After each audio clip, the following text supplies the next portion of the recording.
Já faz um bom tempo que eu estava esperando alguém fazer uma pergunta, que é uma pergunta que envolve uma questão muito, mas muito séria.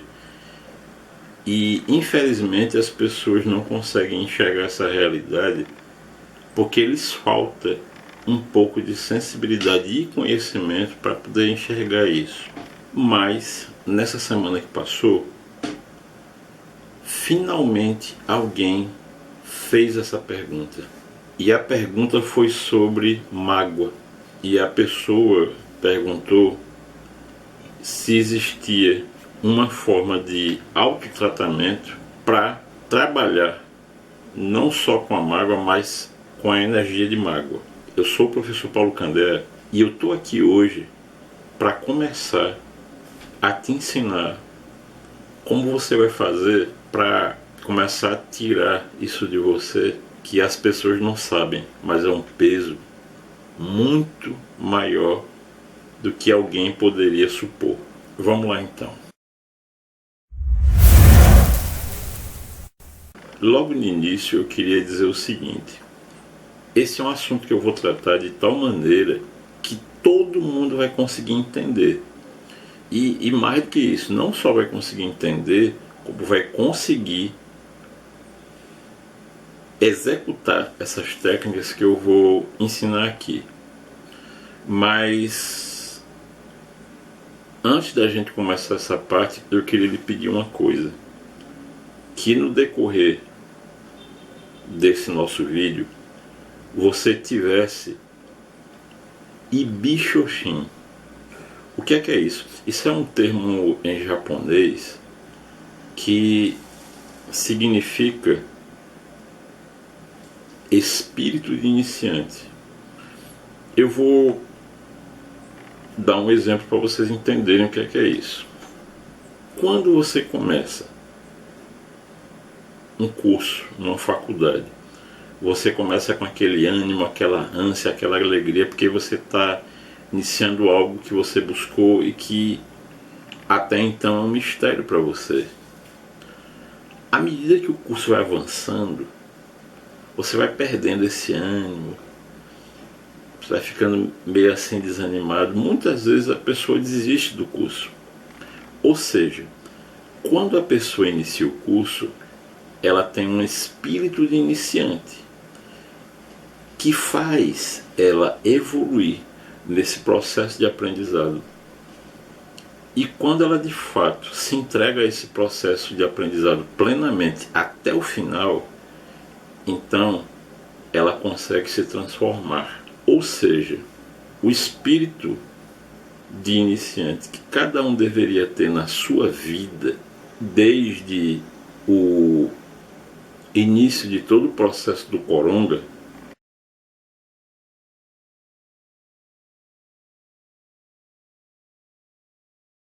Então olha só essa foto aqui. Essa foto aqui ao centro, evidentemente estou eu, né? Aqui à direita está minha filha, minha belíssima filha, que já está num estado avançado de gravidez, que ela está aguardando a chegada do irmãozinho aqui, do meu neto que está à esquerda. Então mais um neto para mim. E como eu disse, aqui à esquerda está meu neto Davi. E ele é uma criança diferente. Todo mundo diz que o seu neto, o seu filho é mais bonito, é mais esperto, mas eu vou provar para vocês. Aqui houve um momento que eles estavam aqui ontem, no domingo, vieram tomar café comigo. Num determinado momento, Davi, ele estava brincando com um joguinho no celular. Eu comecei a conversar com ele sobre família.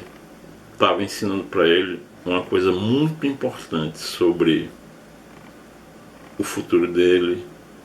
Aí eu usei o exemplo da minha filha. É interessante. Quando ele chegou para me ouvir, ele sentou nessa cadeira que ele está sentado aqui, né?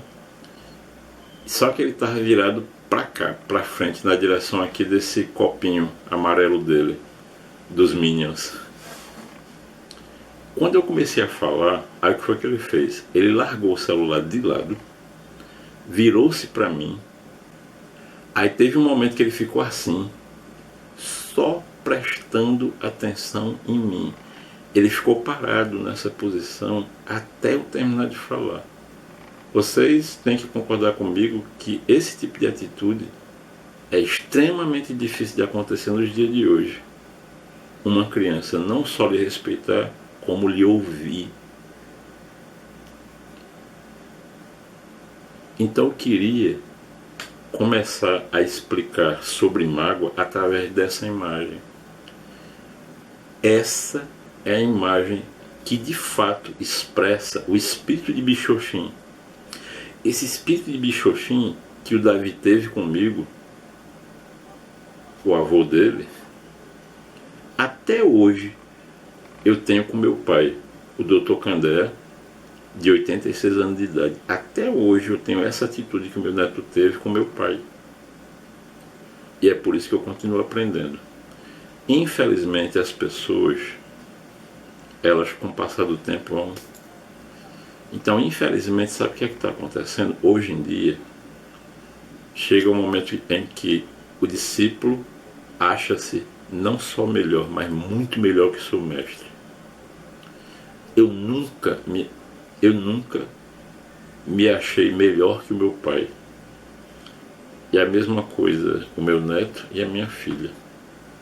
Vamos partir para o ponto que eu gostaria, que eu queria. Então vamos começar do seguinte ponto. Todo sentimento gera uma energia. Claro que o sentimento que eu estava sentindo, o sentimento que eu tive nesse momento da foto, meu neto com 7 anos, o sentimento que minha filha teve, foram sentimentos que geraram energias extremamente positivas. Então eu vou citar um exemplo prático que todo mundo vai entender.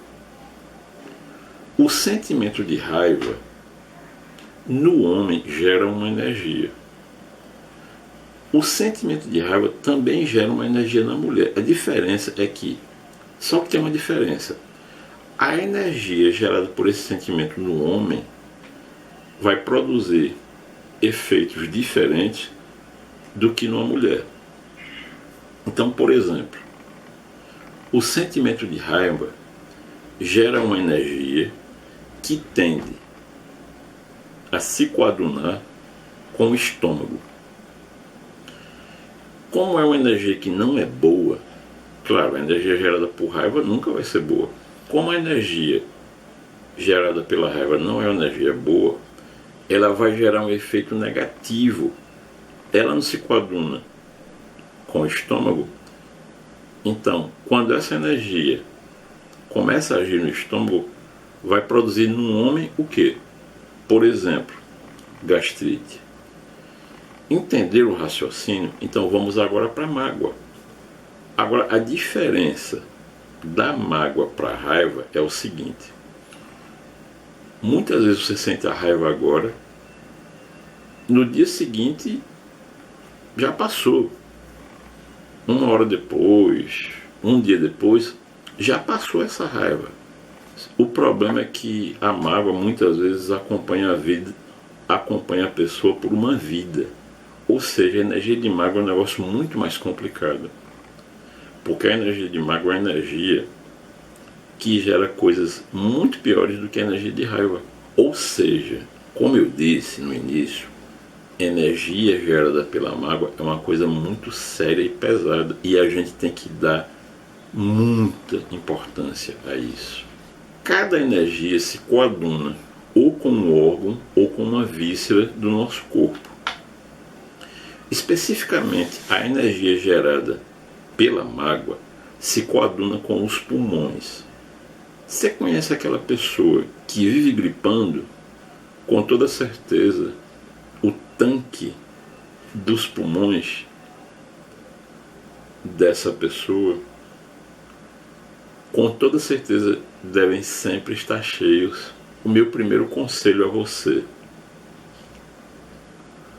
comece a identificar em si mesmo certos aspectos do seu sistema respiratório que está dizendo para você que você tem mágoa dentro de si que era para você trabalhar.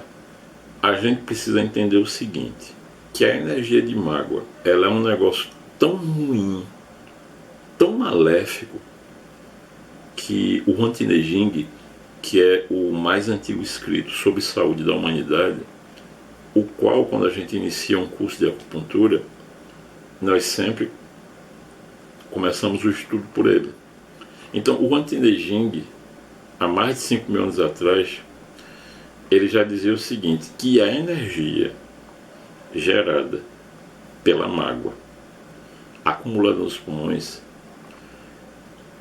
é uma coisa tão maléfica, tão pesada, que é justamente essa energia que dá origem ao, preste atenção, câncer.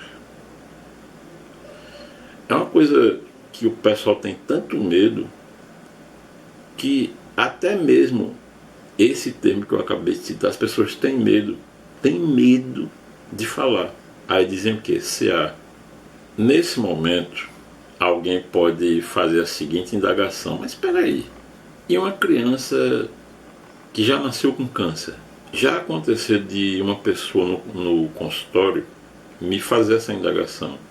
Eu respondi o seguinte para ela: será que a gravidez da mãe dessa criança que nasceu com câncer foi uma gravidez tranquila? Durante a gravidez essa criança recebeu todo o amor do pai, todo o amor da mãe. Ontem, quando a minha filha chegou, sabe o que eu fiz? Eu coloquei a mão na barriga dela, falei com meu neto, aí disse que Deus lhe abençoe e lhe ilumine. Ele recebeu naquele momento amor de mim. Ou seja, não se engane, existe uma coisa chamada memória intrauterina, que é uma memória atávica. Tem muitas mágoas que você já nasce com ela, porque na sua vida intrauterina você pode em algum momento ter ouvido uma discussão do seu pai com a sua mãe, o seu pai pode ter sido desatencioso, bruto com a sua mãe. Esse tipo de coisa você guarda. Então o que a gente quer mostrar aqui para vocês, não apenas hoje, mas a partir de hoje, quais são os processos que você começa a usar para botar isso para fora de você. Ou seja, por que eu estou dizendo que a gente vai começar hoje? Pelo seguinte, isso é um assunto tão extenso que eu não vou decepcionar quem fez a pergunta que originou esse vídeo. Então eu vou transmitir o máximo de conhecimento para todo mundo, e como é muita coisa, não tem condições de eu passar num vídeo só. Então, hoje é só a abertura, a primeira parte. A segunda parte, nessa quinta-feira, dia 4. Nessa primeira e na segunda parte, o que eu quero transmitir para vocês? Existem 3 níveis na medicina oriental que a gente trabalha o fluxo e a movimentação da energia de mágoa. Senão, você vai passar o resto da sua vida todinha guardando mágoa. E que níveis são esses? Primeiro, o nível fitoterápico. Segundo, o nível nutricional. E terceiro, a prática respiratória. Você precisa trabalhar nesses 3 níveis se você quiser melhorar como pessoa, eliminando mágoas que muitas vezes você tem desde a infância. Então, vamos aqui para a tela que eu queria mostrar uma coisa para vocês muito importante. Esse aqui é o relógio dos meridianos. O que é que ele explica? No nosso corpo nós possuímos meridianos, que são rios de energia. Cada um dos meridianos governa um órgão ou uma víscera. E cada um deles existe um possuem um período de 2 horas de maior fluxo de energia. Então eu queria que vocês olhassem aqui, ó, na posição de à esquerda mais embaixo, pulmões. Os pulmões têm um período de maior fluxo entre as 3 e as 5 horas da manhã. Por que é que vocês precisam saber disso? Porque a primeira exigência para você começar a trabalhar a sua mágoa é uma coisa chamada disciplina. Então, quando eu passar os processos aqui para vocês, vão existir processos que você é obrigado a trabalhar esses processos nesse período, entre as 3 e as 5 horas da manhã. Então, se você gosta de dormir muito, acorda, olha para o relógio, é 5h30, esqueça, só no outro dia. Ou seja, você tem que ser disciplinado. O pessoal que segue a gente no Telegram vai poder baixar esse mapa aqui com o relógio dos meridianos e poder começar a pensar sobre si mesmo. Qual o melhor horário para você trabalhar, por exemplo, cálculo renal, intestino preso? Começa a usar isso aqui que você vai começar a entender melhor como funciona o seu corpo, tá bom? Mas este mapa aqui para baixar só lá no Telegram, tá bom? Entendido isso, eu queria ensinar para vocês o primeiro processo, para você começar a movimentar progressivamente a sua energia dos pulmões para eliminar essa mágoa que ainda está lá dentro deles. Com o seguinte detalhe, isso que eu vou ensinar aqui, você não precisa obrigatoriamente fazer no período das 3 às 5 horas. Muito embora, se você puder fazer nesse período, seria o ideal. Então, como é que a gente vai começar a movimentar a energia dos pulmões? Como muitos de vocês já conhecem, aqui é um mapa dos meridianos e eu queria que vocês olhassem para essa figura do centro. Vejam aqui o polegar da mão esquerda. Tem um meridiano, ele está em verde, é justamente o meridiano do pulmão. Então olha só, a gente agora vai começar a movimentar esse meridiano. Então olha só, para você começar a otimizar a energia dos seus pulmões e começar a botar para fora essa energia que muitas vezes é responsável pela pessoa desenvolver um processo relativo a distúrbios respiratórios, você vai fazer duas coisas muito simples. Primeiro, eu vou te ensinar como alongar esse meridiano na mão. Então, como é que você vai fazer isso? Alongar. Olha só. Como vocês viram na imagem, então ele passa aqui, então ele passa aqui e tal. Então a gente vai alongar isso da seguinte maneira. O seu polegar, e você vai alongar aqui ao máximo. Você tendo feito isso, ó, palma da mão para baixo. E aí, quando você faz isso, ó, eu estou alongando aqui o meu polegar. Quando você faz isso, você tem que sentir esse músculo aqui do seu polegar, você tem que sentir ele alongando. Faz isso várias vezes por dia. Você vai perceber que a sua energia dos pulmões ela está se movimentando com mais eficiência e você está conseguindo eliminar aquilo que você não precisa quando você começa a fazer isso e percebe que você está ganhando mais alongamento. Segunda manobra, esse músculo aqui que eu mostrei, o que é que você vai fazer? Você vai vir aqui nessa parte mais volumosa, volta a sua mão para si e usa o outro polegar para fazer pressão. Vem aqui, ó, como se o polegar fosse abraçar a outra mão e com o polegar da outra mão você faz pressão bem aqui no centro, bem no centro. Quando você fizer pressão, você solta o ar. Aliviou, inspira. Pressionou várias vezes, quantas vezes por dia você quiser. Quanto mais você fizer, mais saudáveis seus pulmões vão se tornar. Primeiro, alongar. Segundo, pressionar. Hoje foi só abertura. Então na quinta-feira vocês vão receber uma carga mais volumosa de conhecimento para vocês começarem a movimentar essa energia. Como eu disse, através da fitoterapia, através do ajuste nutricional e da prática respiratória. Esse foi o vídeo de hoje. Muito embora pela participação de vocês, principalmente você que sugeriu esse tema para esses nossos 2 vídeos. E se você nos acompanhou até aqui, é porque de alguma maneira esse conteúdo foi relevante para você. Vá aqui embaixo, clique no like para tornar cada vez mais relevante não só o conteúdo, mas o canal. Compartilha com outras pessoas, tá bom? Aqui embaixo também o nosso Apoia-se, o nosso canal do Telegram, se você quiser baixar o mapa do relógio dos meridianos. Muita paz, muita saúde, que Deus nos abençoe. Tchau, tchau.